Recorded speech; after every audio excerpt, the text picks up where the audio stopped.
A gentleman did a study years ago to prove the theory of synergy. Now, if I asked you, do you know what synergy is? I get a wide range of answers. People working together, people working in the right direction. Synergy is the whole is greater than the sum of the parts.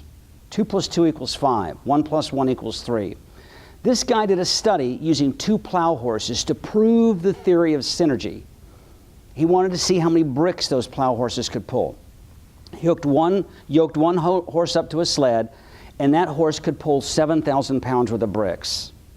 He yoked a second horse up to a second sled, and that horse pulled 9,000 pounds worth of bricks. 7,000 pounds, 9,000 pounds.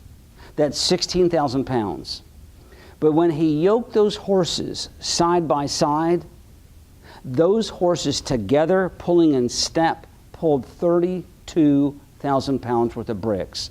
Team building is one of the most important things businesses are talking about today because they're downsizing. People aren't hiring like they used to. They're asking people to do more. You've probably worked in an organization and somebody quit and they decided not to fill that position, or some people got laid off, so you have everybody in the office is doing that person's job. What I want to give you is the seven keys, I guess, to building a really strong team. And I want you to write these down.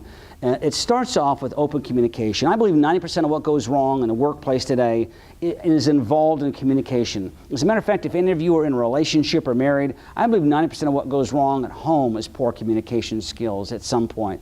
People are afraid to speak up. They don't say what they mean. They're not clear about their message. Number 1 is open communication. Number 2 is authentic participation. That means if you're going to be on the team, you have to participate. You have to speak up in meetings. You have to give your ideas. You have to help and brainstorm. I used to work with people, and I bet you have too, that the boss would come in and ask, what do you think about this? Or do you have any issues, something we should talk about? Nobody has anything to say, and the minute they walk outside the door, then all of a sudden everybody has something to say about it. The thing that used to frustrate me when I was a manager was when I had somebody that wouldn't participate. They had knowledge, a great brain, but I couldn't pick the information out of it. So if you're going to be on a team, you don't have to be the same personality style as everybody else, but you do have to be a little more effervescent. The third thing is you have to be able to share work through delegation and empowerment.